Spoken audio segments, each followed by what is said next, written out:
बिस्मिल्लाहिर्रहमानिर्रहीम। अस्सलाम वालेकुम नाजरीन, आप देख रहे हैं फोर कॉर्नर्स विद तारड़। मैं हूं शाज़िया नैयर और मेरे साथ साजिद तारड़ साहब मौजूद हैं। अस्सलाम वालेकुम साजिद साहब, welcome to the program. Thank you. वालेकुम सलाम शाज़िया, स्पेशली सलाम first time from Washington DC. मैं पाकिस्तान से अभी इसी वीकेंड जी पर आया हूँ। जी जी। बिल्कुल साजिद साहब, एक लंबा टाइम यहाँ पर गुजार कर गए हैं और अपनी आंखों से यहाँ के हालात देकर गए हैं, तो आज के प्रोग्राम की शुरुआत भी हम उसी से करेंगे कि इस्लामाबाद में पूरे पाकिस्तान की तरह इस्लामाबाद जो है वहाँ पर जहाँ मौसम बदला है वहीं सियासी माहौल इंतहाई गर्म हो चुका है। सदारती रेफरेंस दायर करने के लिए दरख्वास्त दे दी गई है सुप्रीम कोर्ट में। तमाम जमातें जो हैं वो जो इत्तेहादी और अपोजिशन है उनके गठजोड़ बहुत ज़ोर शोर से चल रहे हैं। कहीं पे इल्ज़ाम लगाया जा रहा है हॉर्स ट्रेडिंग का, कहीं पे इल्ज़ाम लगाया जा रहा है कि बहुत ज़्यादा जो पैसे दिए जा रहे हैं, बोरियां खोल दी गई हैं। और इस वक्त इतनी अनसर्टिनिटी चल रही है कि समझ नहीं आ रहा कि रिजल्ट क्या होगा। 28 तारीख का टाइम दिया गया है। अपोजिशन की तरफ से एक दरख्वास्त दी गई थी इजलास बुलाने के लिए, लेकिन वो इजलास भी हुकूमत अपनी मर्जी से बुलाना चाह रही है। और इस वक्त जिस किस्म के जलसे जुलूस हो रहे हैं उसमें जो ज़बान इस्तेमाल की जा रही है वो किसी मुल्क के सरबराह की नहीं लगती है। इसी हवाले से मैं साजिद साहब से जानना चाहूँगी कि जो यहाँ पे इस वक्त सियासी माहौल है उसके ऊपर आप क्या कहना चाहेंगे। ये जो एक सब्जी मंडी का माहौल जो चल रहा है उसके ऊपर आपकी क्या राय है? शाज़िया देखें, ये जो तहरीक अदम एतमाद होती है ये पॉलिटिकल एक्सरसाइज होती है, ये सियासत का जमहूरियत का हिस्सा होती है। हर मुल्क के अंदर इस तरह होता रहता है, ये कोई नई बात नहीं है। अमेरिका में भी जो लोग हैं वोट डालते हैं, यहाँ पे इम्पीचमेंट कहा जाता है। इंग्लैंड में भी इस तरह होता है कि जब अपना एतमाद खो देते हैं लीडर तो वो पार्लिमानी हक है उनका, ये राइट है उनका कि वो वोट डालें। लेकिन ये जिस तरीके से खान साहब और पीटीआई इसको हैंडल कर रही है ये एक तशवीशनाक मरला है। बल्कि पाकिस्तान में जिस तरह मैं कहता हूँ कि लोगों की सियासी तरबियत नहीं है, ये एक बहुत बड़ा एक अलमिया है। आजकल देखें जिस तरह से, पहले तो मैं खैर एतराज़ होगा मुझे कि 10 लाख लोग कहते थे खड़े करके इस्लामाबाद में और हमसे गुजर के वोट डालने जाएंगे, ये गलत जो है वो बात थी। दूसरा, खान साहब की ये जो धमकी थी कि अगर ये तहरीक एतमाद जो है अगर मैं जीत गया तो मैं देख लूँगा सबको, मैं ठीक कर लूँगा, ये गलत बिल्कुल लैंग्वेज थी। और इस पे जाके जो दोनों जगह पे जो सूबा सरहद में KPK में इन्होंने जलसे किए, वो इलेक्शन कमीशन ने मना कर रखा था कि आप वज़ीर आज़म साहब बल्कि नहीं जाएंगे, बल्कि उन्होंने जुर्माना भी किया है वज़ीर आज़म साहब को। लेकिन जब लीडर ही कानून की धज्जियां उड़ाएंगे, और फिर एक और हादसा जो सिंध हाउस के ऊपर हुआ वो, उस पर मुझे ये तशवीश है। एक तो वो रेड जोन के अंदर था, दूसरा 6 कदम पर chief justice of supreme court की रेजिडेंस है, और उनको लीड करने वाले 2 MNA थे, मेंबर ऑफ नेशनल असेंबली थे। और ये एक देखें ये क्या हो रहा है। और दूसरा, मैं यहाँ पे कुछ चीज़ें ये कहना चाहूँगा, खान साहब ने अपने आखिरी जो जलसा किया उसमें लोटे लोटे नारे लगवाते रहे हैं। मेरा ये क्वेश्चन है, आपकी खुद पार्टी के अंदर लोटों के अलावा और क्या है? आपने खुद उसको इलेक्टेबल क्या करे, एक ऐसी वॉशिंग मशीन आपने बनाई थी कि हर पार्टी का रिजेक्टेड आदमी आया है और आपने उसको सादिक और अमीन उसको डिक्लेयर करवा दिया। देखें ना, आपके पास खुद भी तो लीडर मौजूद नहीं थे। अगर देखा जाए तो असद उमर और कराची सिंध गवर्नर सिंध के अलावा आपके पास पीटीआई के कौन से लीडर मौजूद हैं? सारे दूसरे पार्टियों से आए थे, वो भी लोटे थे। वो अगर आपके पास आए तो उनका ज़मीर जाग जाता है, अगर वो दूसरी पार्टी के साथ जाएं तो वो लोटे हो जाते हैं। एक गलत बात एक करनी। और यहाँ पे ये मैं मेंशन करना चाहूँगा, खान साहब की अगले दिन पुरानी ये एक वीडियो चलाई है मुबशर लुकमान साहब ने अपने प्रोग्राम में, जिसमें खान साहब खुद कह रहे हैं कि कायदे आज़म मोहम्मद अली जिन्ना भी जो थे वो कांग्रेस में थे मुस्लिम लीग में आने से पहले। तो पार्टी चेंज करना कोई गुनाह नहीं है। खान साहब भूल जाते हैं ये सारी चीज़ें। इस वक्त वो इतना इस तरीके से गलत लफ्ज़ इस्तेमाल किए जा रहे हैं। और दूसरा, 3.5 साल जब आप असम्बली में ना आए, अपने MNA से ना मिलें, आप बच्चे बाहर से जो ले गए हैं इंग्लैंड अमेरिका से, आप सारे मुल्क की चाबियां उनके हाथों में देकर उनको कहें कि हर शरीफ आदमी की बेइज्जती की जाए। अगर ये 3.5 साल आपने जो ये काम किया है उसका रिजल्ट नहीं निकलना था? इस वक्त 40 से ज्यादा MNA जो है आपको छोड़ चुके हैं। बल्कि यहाँ डॉक्टर रमेश कुमार ने कहा था 3 वजीर हैं, आज की मेरे इतला के हिसाब से सुना है कि 8 वफाकी वजीर जो हैं वो बिल्कुल तैयार बैठे हैं। मैं इस वक्त जो इस ट्रिप पर गया था तो दोनों पार्टीज के कई अच्छे लीडरों के साथ मेरी सिटिंग रही, और दोनों लीडरों ने, पीपल्स पार्टी और नून लीग के, उन्होंने कंफर्म किया कि पीटीआई के लोग सिर्फ दो चीजें हमसे मांग रहे हैं। एक तो वो या टिकटें मांग रहे हैं या माफिया मांग रहे हैं। या तो वो कहते हैं हमें टिकटें दें, अगर टिकटें नहीं देते तो प्लीज माफी दे दें, हमें जेलों में, जब आप आएंगे इक्तदार में तो जेलों में ना भेजें।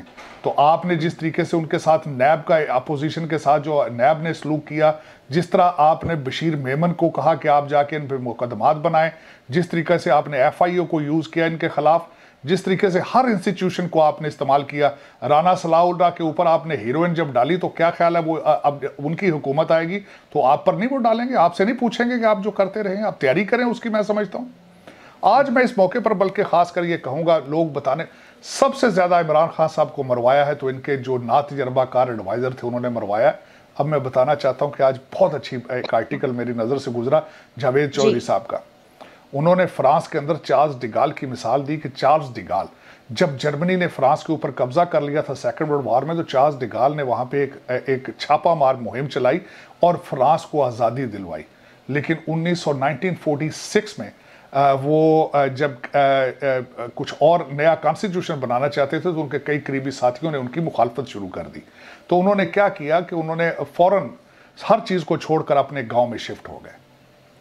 1946 से लेकर 1958 तक वो अपने गांव में रहे, सादा खुराक खाते थे, किताबों का मुताला करते थे, अपने जो कुत्ते थे उनके साथ वॉक करते थे। और 1958 में क्या हुआ कि जब फ्रांस दोबारा, जब अलजायर के अंदर आज़ादी की मुहिम चली और उसके बाद फ्रांस के अंदर जब खाना जंगी शुरू हुई तो लोगों ने आके चार्ल्स डिगाल की मिन्नतें की थी और कंधों पे उठा के वो पेरिस लेकर आए थे।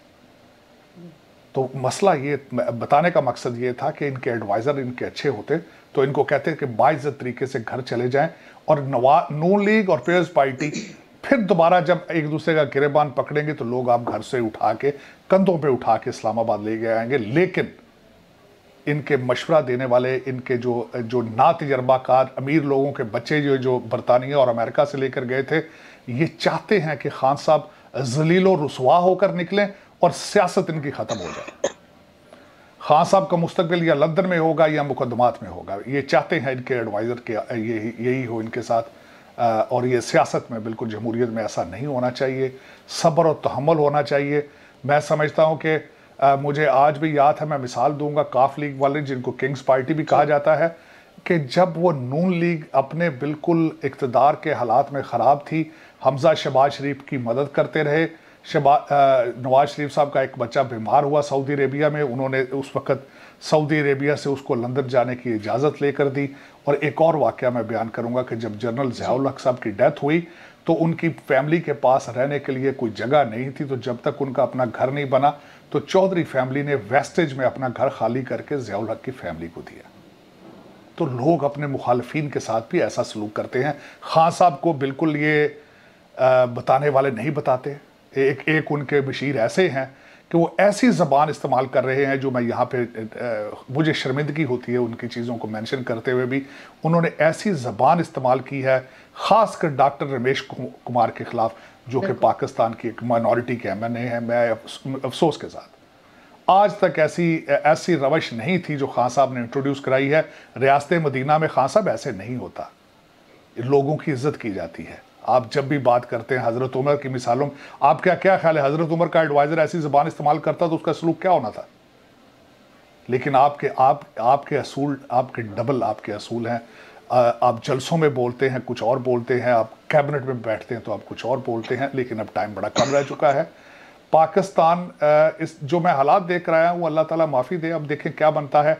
इन्होंने आखिर में ये भी कहा है कि शायद इंडिया ये करवा रहा है, अमेरिका मुझे चेंज करना चाहता है। आपका क्या ख्याल है, अमेरिकन इतने फारग हैं कि वो आप पे इतनी तवज्जो देंगे? और क्यों फारग कराएंगे? आप हर काम आपने वो किया है जो अमेरिका चाहता है। आपकी फ़ज़ाई हदूद को भी वो इस्तेमाल कर रहे हैं। CPAC आपने बिल्कुल रोक दिया है जो अमेरिका चाहता था, तो अमेरिका आपको क्यों उतरवाएगा? आपने अमेरिका का बगाड़ा भी किया है। आपने एब्सोल्युटली नॉट कहा है, हालांकि वो आपसे अड्डे मांग ही नहीं रहे थे, एयर स्पेस उनको चाहिए थी, वो यूज़ कर रहे हैं वो।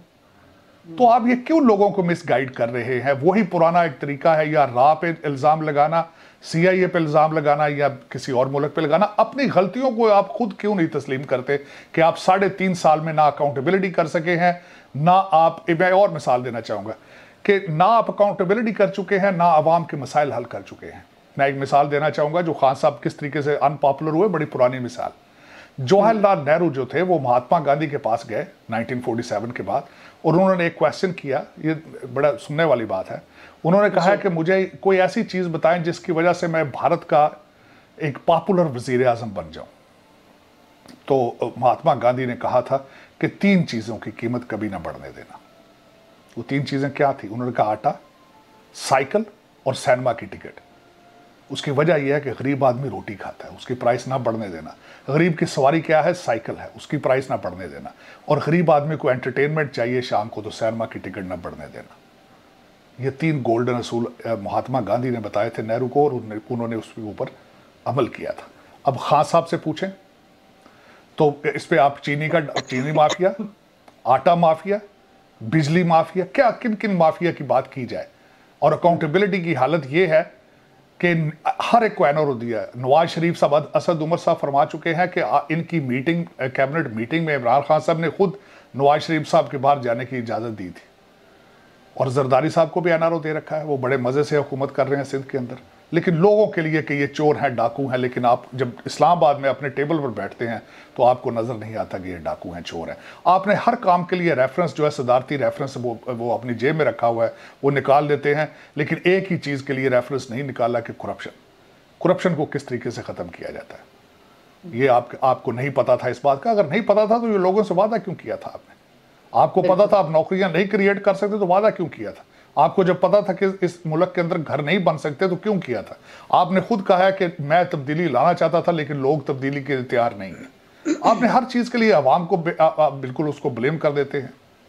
ये एक अच्छा रवैया नहीं है। लीडर इस तरह नहीं करते। लीडर लीड करते हैं, रास्ते बनाते हैं, एक फैसला करते हैं, उस पर खड़ा होते हैं। That's called leadership.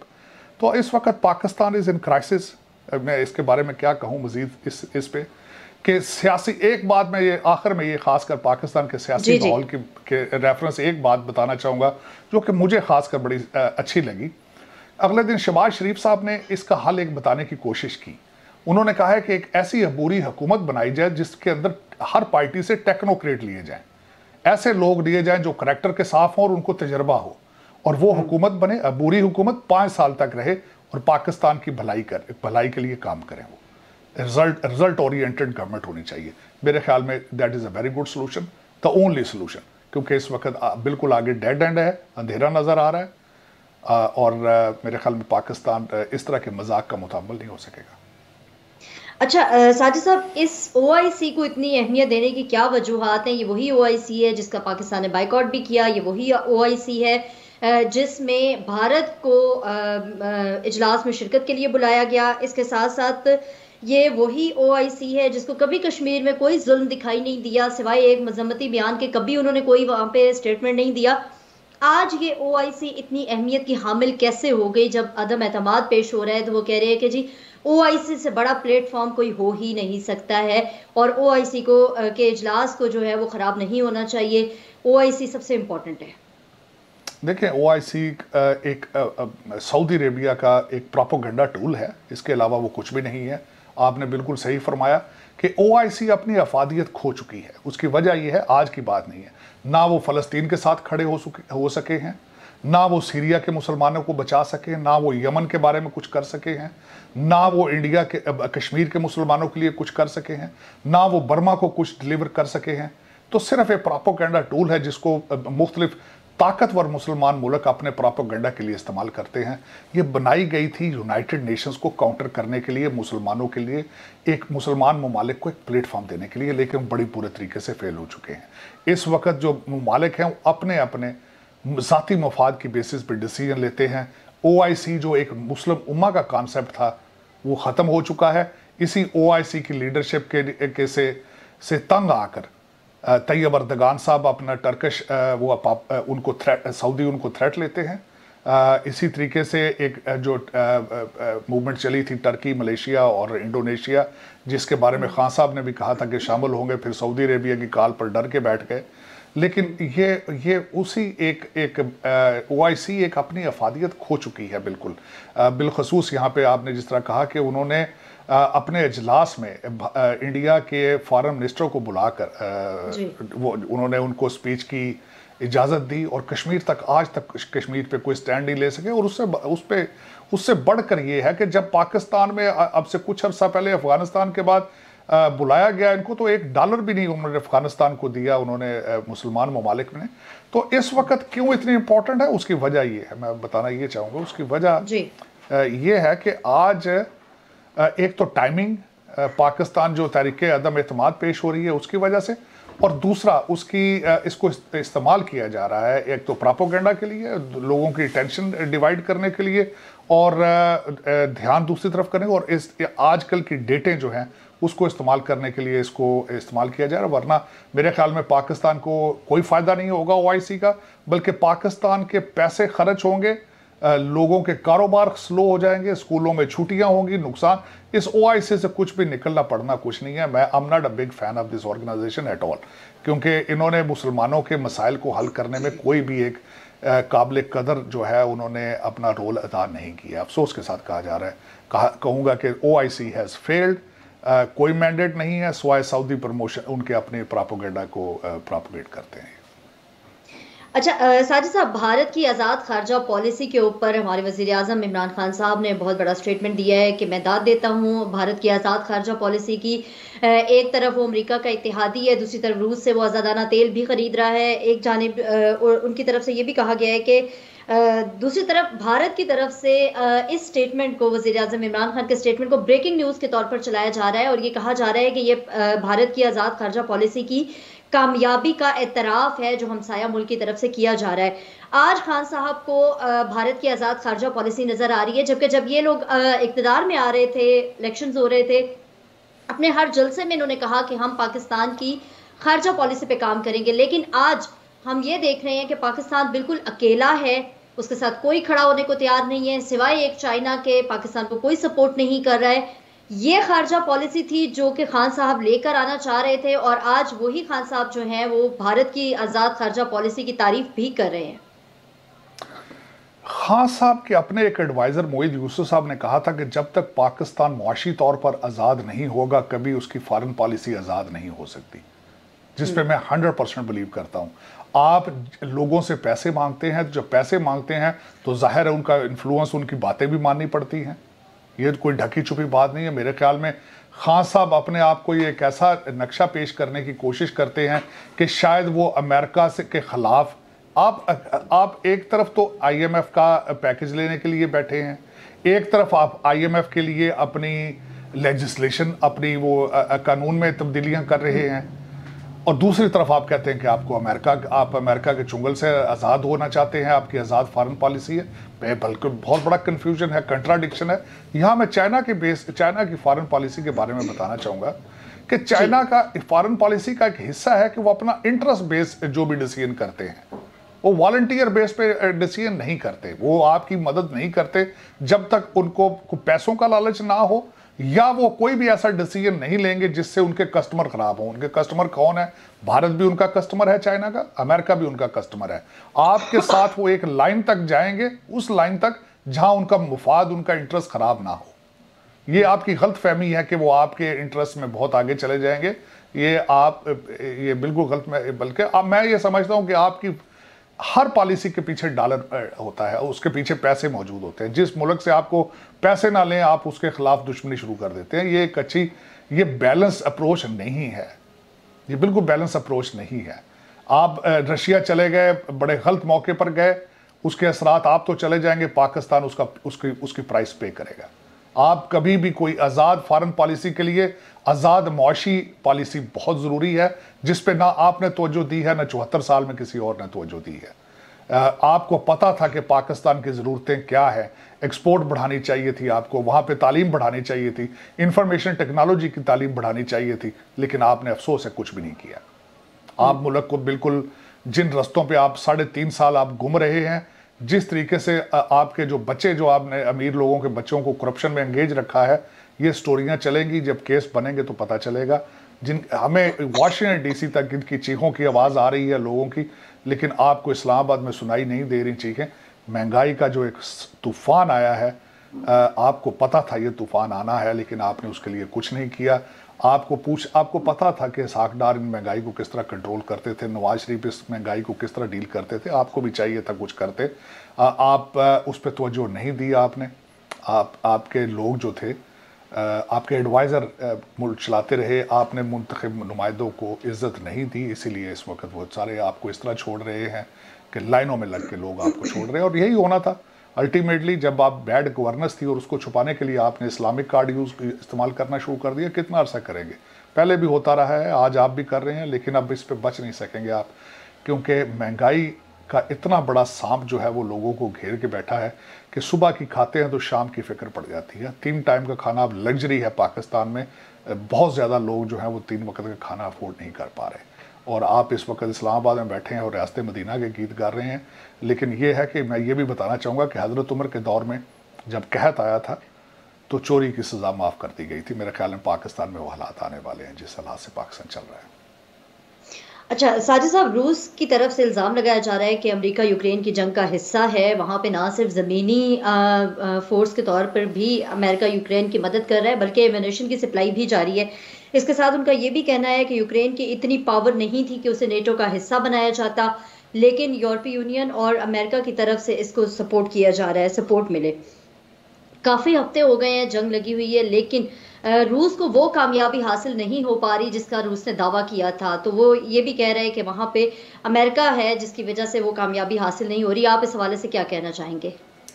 देखिए, अमेरिका बिल्कुल, ये सवाल ही नहीं पैदा होता। इस वक्त दुनिया का सबसे बड़ा मसला जो है वो यही है कि अमेरिका जो है वो बिल्कुल लीडरलेस है। उनके अमेरिका के प्रेसिडेंट इतने वीक हैं, वो न्यूयॉर्क, शिकागो, बाल्टीमोर में अपने अमेरिकन सिटीजन्स की लाइफ नहीं सेव कर सकते, तो वो यूक्रेन के शहरियों को किस तरह बचाएंगे?